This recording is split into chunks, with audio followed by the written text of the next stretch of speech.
आइए सुनते हैं मुंशी प्रेमचंद्र की लिखी हुई कहानी अग्नि समाधि। साधु संतों के सत्संग से बुरे भी अच्छे हो जाते हैं, किंतु पयाग का दुर्भाग्य था कि उस पर सत्संग का उल्टा ही असर हुआ। उसे गांजे, चरस और भंग का चस्का पड़ गया, जिसका फल यह हुआ कि एक मेहनती उद्यमशील युवक आलस्य का उपासक बन बैठा। जीवन संग्राम में यह आनंद कहाँ। किसी वट वृक्ष के नीचे धूनी जल रही है, एक जटाधारी महात्मा विराज रहे हैं, भक्तजन उन्हें घेरे बैठे हुए हैं और तिल तिल पर चरस के दम लग रहे हैं। बीच बीच में भजन भी हो जाते हैं। मजूरी धातुरी में यह स्वर्ग सुख कहाँ। चीलम भरना पयाग का काम था। भक्तों को परलोक में पुण्य फल की आशा थी। पयाग को तत्काल फल मिलता था। चिलमों पर पहला हक उसी का होता था। महात्माओं के श्रीमुख से भगवत चर्चा सुनते हुए वह आनंद से विह्वल हो उठता था। उस पर आत्मविस्मृति सी छा जाती थी। वह सौरभ, संगीत और प्रकाश से भरे हुए एक दूसरे ही संसार में पहुंच जाता था। इसलिए जब उसकी स्त्री रुक्मिन रात के 10-11 बज जाने पर उसे बुलाने आती, तो पयाग को प्रत्यक्ष क्रूर अनुभव होता। संसार उसे कांटों से भरा हुआ जंगल सा दिखता। विशेषतः जब घर आने पर उसे मालूम होता कि अभी चूल्हा नहीं जला और चले चबैने की बहुत फिक्र करनी है। वह जाति का भर था।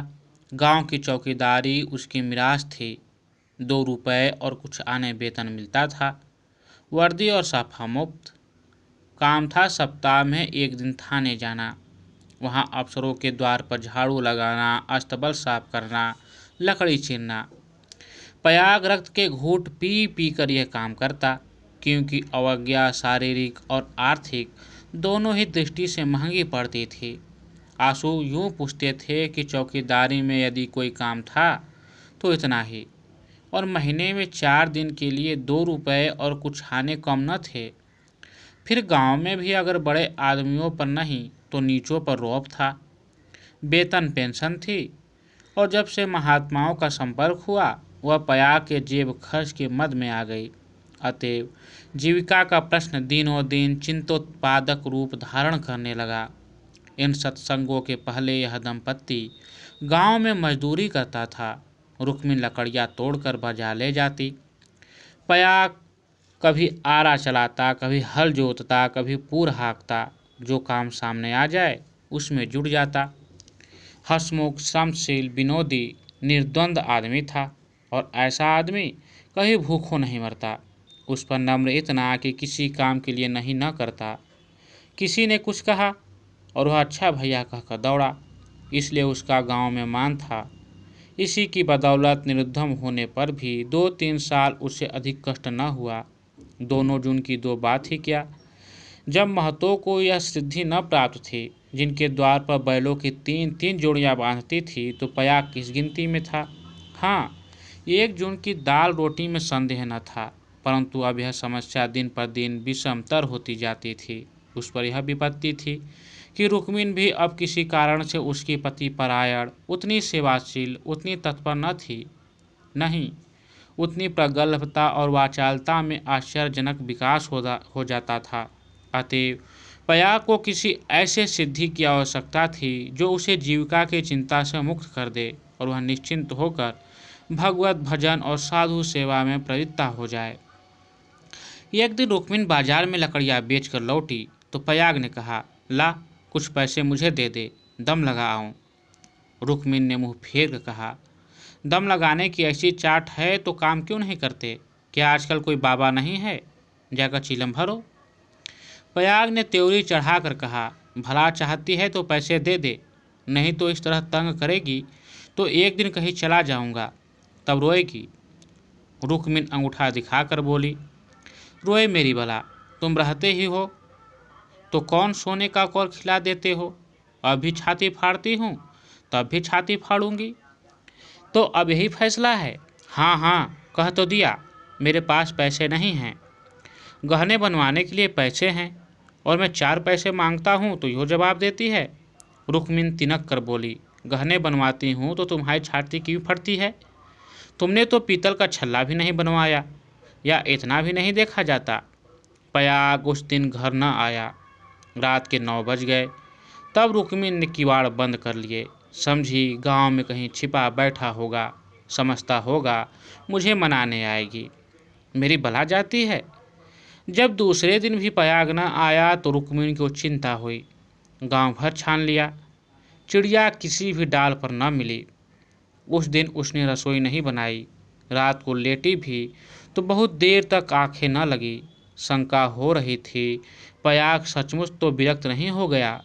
उसने सोचा, प्रातःकाल पत्ता पत्ता छान डालूंगी, किसी साधु संत के साथ होगा, जाकर थाने में रपट कर दूंगी। अभी तड़का ही था कि रुक्मिन थाने में चलने को तैयार हो गई। किवाड़ बंद करके निकली ही थी कि पयाग आता हुआ दिखाई दिया। पर वह अकेला न था, उसके पीछे पीछे एक स्त्री भी थी। उसकी छींट की साड़ी, रंगी हुई चादर, लंबा घूंघट और शर्मीली चाल देखकर रुक्मिन का कलेजा धक से हो गया। वह एक क्षण हतबुद्धि सी खड़ी रही, तब बढ़कर नई सौत को दोनों हाथों के बीच में ले लिया और उसे इस भांति धीरे धीरे घर के अंदर ले चली जैसे कोई रोगी जीवन से निराश होकर विषपान कर रहा हो। जब पड़ोसियों की भीड़ छट गई तो रुक्मिन ने पयाग से पूछा, इसे कहाँ से लाए? पयाग ने हंस कर कहा, घर से भागी जाती थी, मुझे रास्ते में मिल गई। घर का काम धंधा करेगी, पड़ी रहेगी। मालूम होता है मुझसे तुम्हारा जी भर गया। पयाग ने तिरछी चितवनों से देख कर कहा, दत्त पगली, इसे तेरे सेवा टहल करने को लाया हूँ। नई के आगे पुरानी को कौन पूछता है? चल, मन जिससे मिले वही नई है, मन जिससे न मिले वही पुरानी है। ला, कुछ पैसा हो तो दे दे। 3 दिन से दम नहीं लगाया, पैर सीधे नहीं पड़ते। हाँ देख, 2-4 दिन इस बेचारी को खिला पिला दे, फिर तो आप ही काम करने लगेगी। रुक्मिन ने पूरा रुपया लाकर पयाग के हाथ पर रख दिया।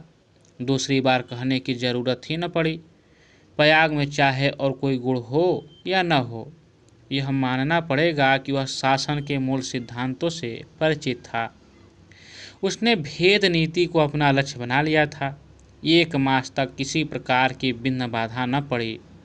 रुक्मिन अपनी सारी चौकड़ियाँ भूल गई थी। बड़े तड़के उठती, कभी लकड़ियाँ तोड़कर, कभी चारा काट कर, कभी उपले पाथ कर बाजार ले जाती। वहाँ जो कुछ मिलता उसका आधा तो पयाग के हत्थे चढ़ा देती, आधे में घर का काम चलता। वह सौत को कोई काम न करने देती।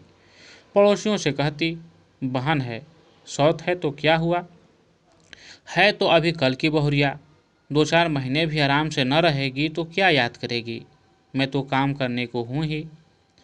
गांव भर में रुक्मिन के शील स्वभाव का बखान होता था, पर सत्संगी घाघ पयाग सब कुछ समझता था और अपनी नीति की सफलता पर बहुत प्रसन्न होता था। एक दिन बहू ने कहा, दीदी, अब तो घर में बैठे बैठे जी उठता है, मुझे भी कोई काम दिला दो। रुक्मिन ने स्नेह सिंचित स्वर में कहा, क्या मेरे मुख में कालिक पुतवाने पर लगी हुई है? भीतर का काम किए जा, बाहर के लिए मैं हूँ ही। बहू का नाम कौशल्या था, जो बिगड़ कर सिलिया हो गया था। इस वक्त सिलिया ने कुछ जवाब न दिया, लेकिन वह लौंडियों की दशा अब उसके लिए असह्य हो गई थी। वह दिन भर घर का काम करते करते मरे, कोई नहीं पूछता। रुक्मिन बाहर से 4 पैसे लाती है तो घर की मालकिन बनी हुई है। अब सिलिया भी मजूरी करेगी और मालकिन का घमंड तोड़ देगी। पयाग पैसों का यार है, यह बात उससे अब छिपी न थी। जब रुक्मिन चारा लेकर बाजार चली तो उसने घर की टट्टी लगाई और गांव का रंग ढंग देखने के निकल पड़ी। गांव में ब्राह्मण, ठाकुर, कायस्थ, बनिए सभी थे। सिलिया ने सील और संकोच का कुछ ऐसा स्वांग रचा कि सभी स्त्रियां उस पर मुग्ध हो गई। किसी ने चावल दिया, किसी ने दाल, किसी ने कुछ। नई बहू की आवभगत कौन न करता। पहले ही दौरे में सिलिया को मालूम हो गया कि गांव में पीसनहारी का स्थान खाली है और वह इस कमी को पूरा कर सकती है। वह यहाँ से घर लौटी तो उसके सिर पर गेहूं से भरी हुई एक टोकरी थी। पयाग ने पहर रात ही से चक्की की आवाज़ सुनी तो रुक्मिन से बोला, आज तो सिलिया अभी से पीसने लगी। रुक्मिन बाजार से आटा लाई थी। अनाज और आटे के भाव में विशेष अंतर न था।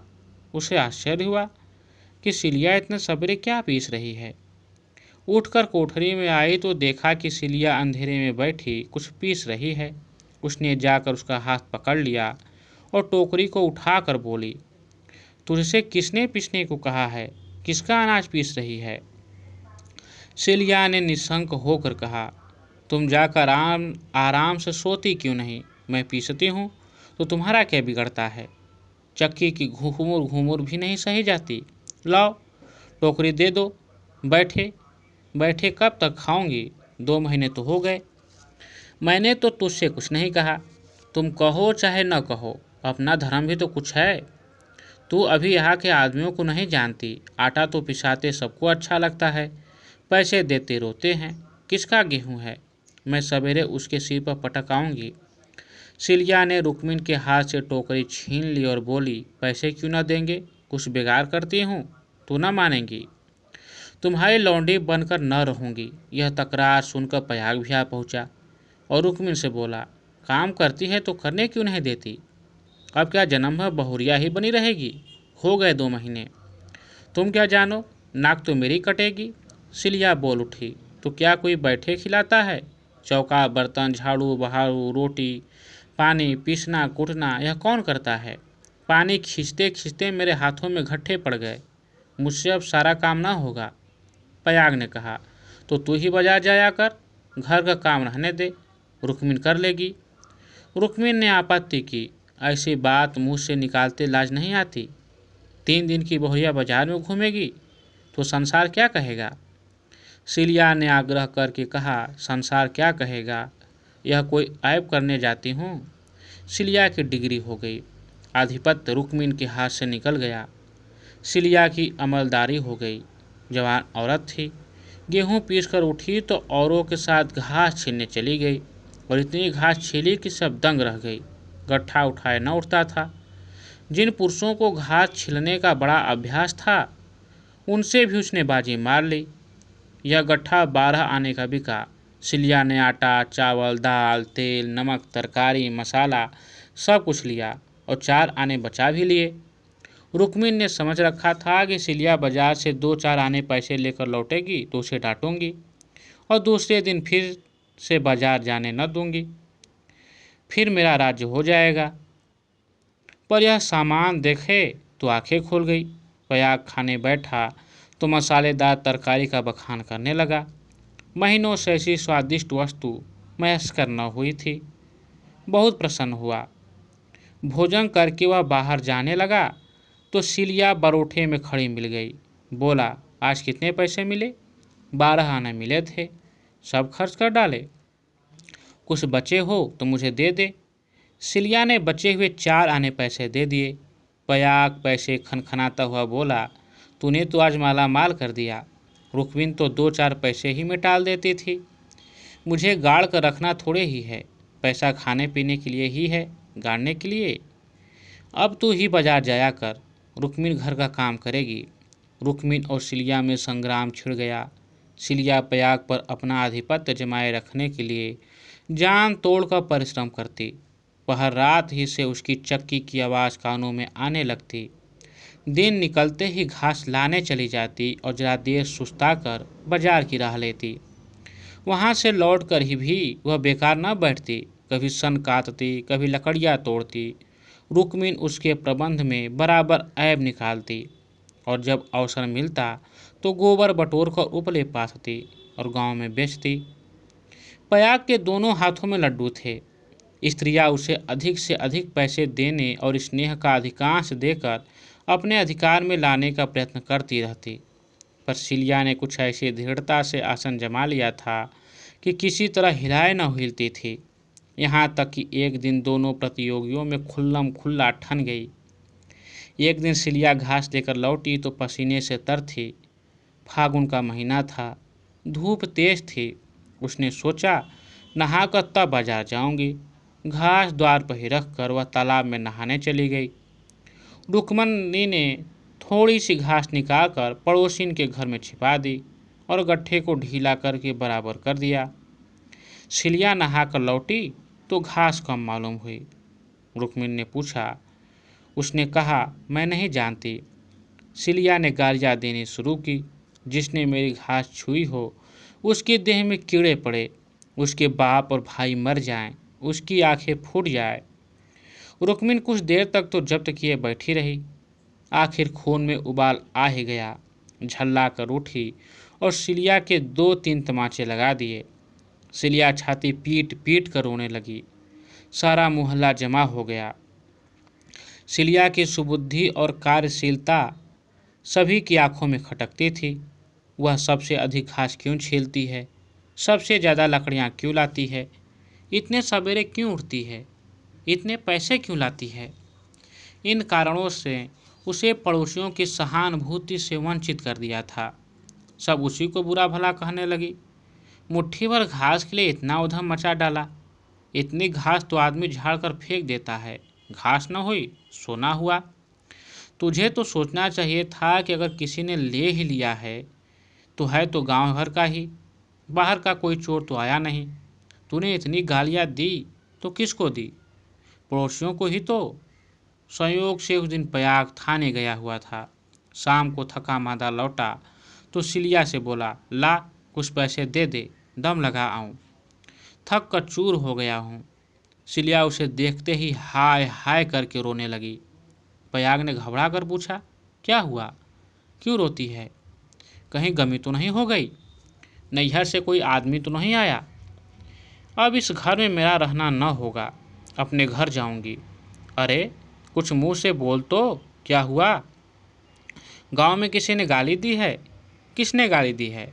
घर फूंक दूं उसका चालान करवा दूं। सिलिया ने रो रो कर सारी कथा कह सुनाई। पयाग पर आज थाने में खूब मार पड़ी थी, झल्लाया हुआ था। यह कथा सुनी तो देह में आग लग गई। रुक्मिणी पानी भरने गई थी। वह अभी घड़ा भी न रखने पाई थी कि पयाग उस पर टूट पड़ा और मारते मारते बेदम कर दिया। वह मार का जवाब गालियों से देती थी और पयाग हर एक गाली पर एक झल्ला झल्ला कर मारता था। यहाँ तक कि रुक्मिणी के घुटने फूट गए, चूड़ियाँ टूट गई। सिलिया बीच बीच में कहती जाती थी, वाह रे तेरा दीदा, वाह रे तेरी जबान, ऐसी तो औरत ही नहीं देखी। औरत कहें को, डाइन है, जरा भी मुंह में लगाम नहीं। किंतु रुक्मिणी उसकी बातों को मानो सुनती ही न थी। उसकी सारी शक्ति पयाग को कोसने में लगी हुई थी। पयाग मारते मारते थक गया पर रुक्मिणी की जबान न थकी। बस यही रट लगी हुई थी, तू मर जा, तेरी मिट्टी निकले, तुझे भवानी खाए, तुझे मिर्गी आए। पयाग रह रह कर क्रोध से तिलमिला उठता और आकर 2-4 लातें जमा देता, पर रुक्मिणी को अब शायद चोट ही न लगती थी। वह जगह से हिलती भी न थी।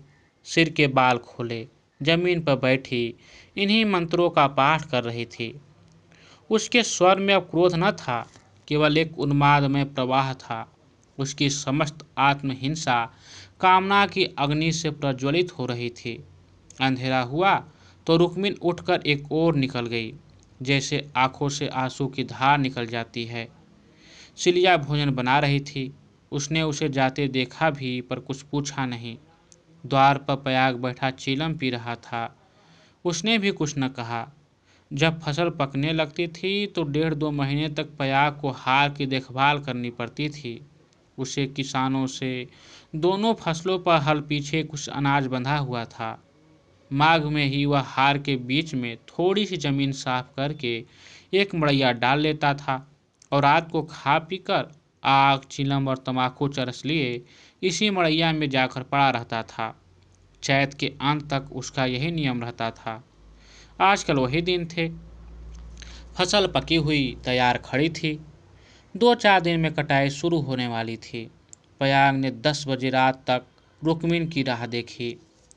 फिर वह समझकर कि शायद किसी पड़ोसिन के घर सो रही होगी, उसने खा पी कर अपनी लाठी उठाई और सिलिया से बोला, किवाड़ बंद कर ले, अगर रुक्मिन आए तो खोल देना और मना जुना कर थोड़ा बहुत खिला देना। तेरे पीछे आज इतना तूफान हो गया, मुझे न जाने इतना गुस्सा कैसे आ गया।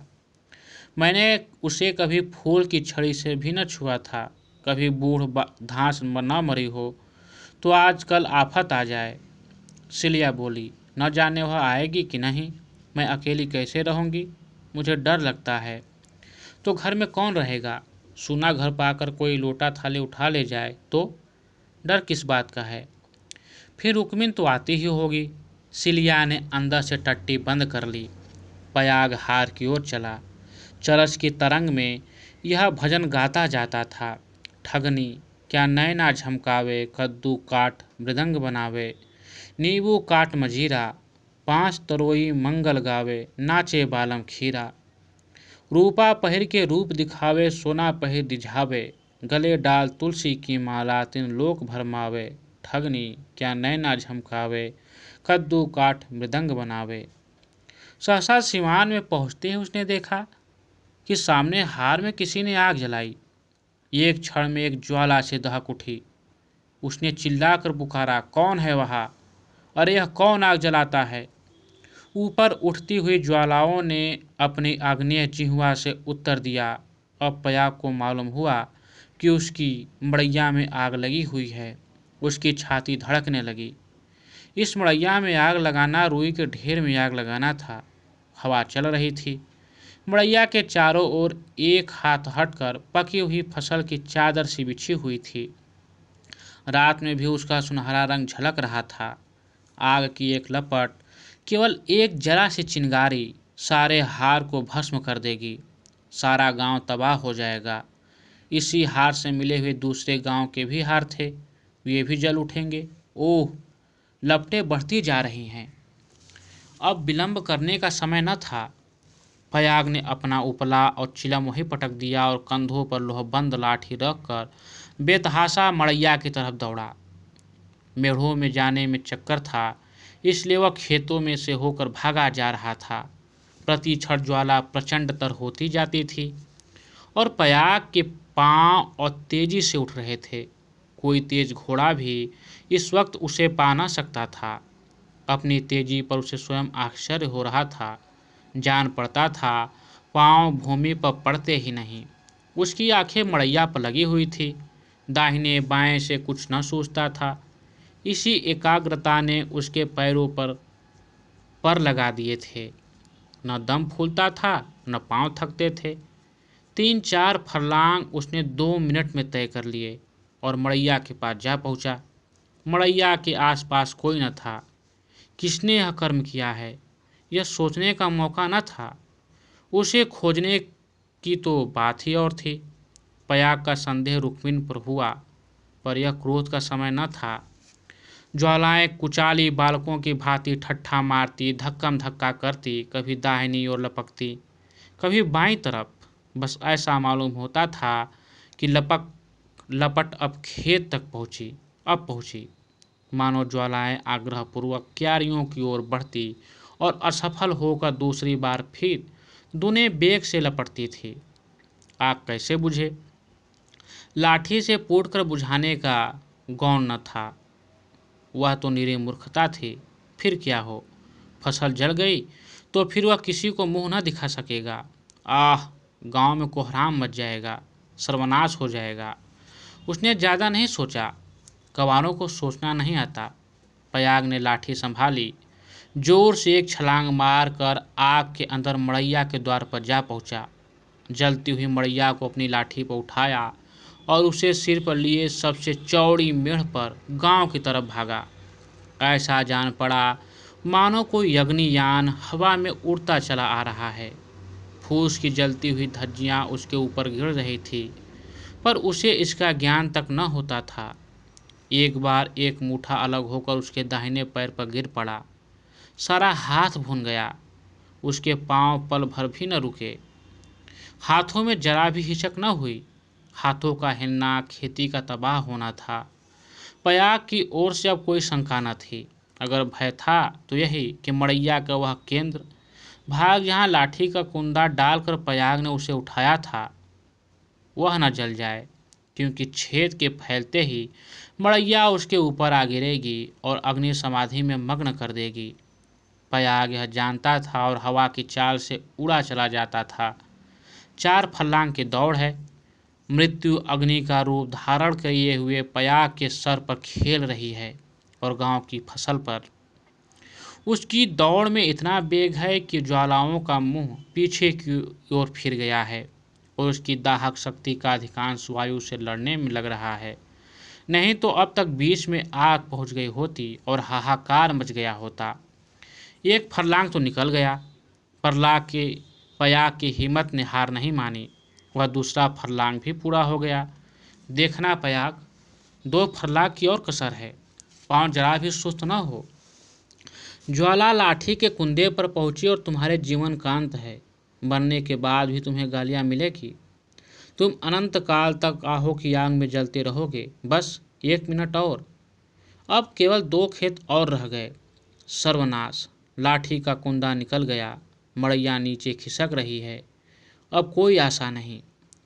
पयाग प्राण छोड़कर दौड़ रहा है। वह किनारे का खेत आ पहुंचा। अब केवल 2 सेकंड का और मामला है। विजय का द्वार सामने 20 हाथ पर खड़ा स्वागत कर रहा है। उधर स्वर्ग और इधर नरक। मगर वह मड़ैया खिसकती हुई पयाग के सिर पर आ पहुंची। वह अब भी उसे फेंक कर अपनी जान बचा सकता है, पर उसे प्राणों का मोह नहीं। वह उस जलती हुई आग को सिर पर लिए भागा जा रहा है। वहां उसके पांव लड़खड़ाए। अब यह क्रूर अग्नि लीला नहीं देखी जाती। एकाएक एक स्त्री सामने के वृक्ष के नीचे से दौड़ती हुई पयाग के पास पहुंची। यह रुक्मिन थी। उसने तुरंत पयाग के सामने आकर गर्दन झुकाई और जलती हुई मड़ैया के नीचे पहुंचकर उसे दोनों हाथों पर ले लिया। उसी दम पयाग मूर्छित होकर गिर पड़ा। उसका सारा मुंह झुलस गया था। रुक्मिन उसके अलाव को लिए 1 सेकंड में खेत के डाड़े पर आ पहुंची, मगर इतनी दूर में उसके हाथ जल गए, मुंह जल गया और कपड़ों में आग लग गई। उसे अब इतनी सुधि भी न थी कि मड़ैया के बाहर निकल आए। वह मड़ैया को लिए हुए गिर पड़ी। इसके बाद कुछ देर तक मड़ैया हिलती रही। रुक्मिन हाथ पांव फेंकती रही। फिर अग्नि ने उसे निगल लिया। रुक्मिन ने अग्नि समाधि ले ली। कुछ देर के बाद पयाग को होश आया। सारी देह जल रही थी। उसने देखा वृक्ष के नीचे फूस की लाल आग चमक रही है। उठकर दौड़ा और पैर से आग को हटा दिया। नीचे रुक्मिन की अधजली लाश पड़ी हुई थी। उसने बैठकर दोनों हाथों से मुंह ढांप लिया और रोने लगा। प्रातःकाल गांव के लोग पयाग को उठाकर उसके घर ले गए। 1 सप्ताह तक उसका इलाज होता रहा, पर बचा नहीं। कुछ तो आग ने जलाया था। जो कुछ कसर थी वह शोका अग्नि ने पूरी कर दी थी।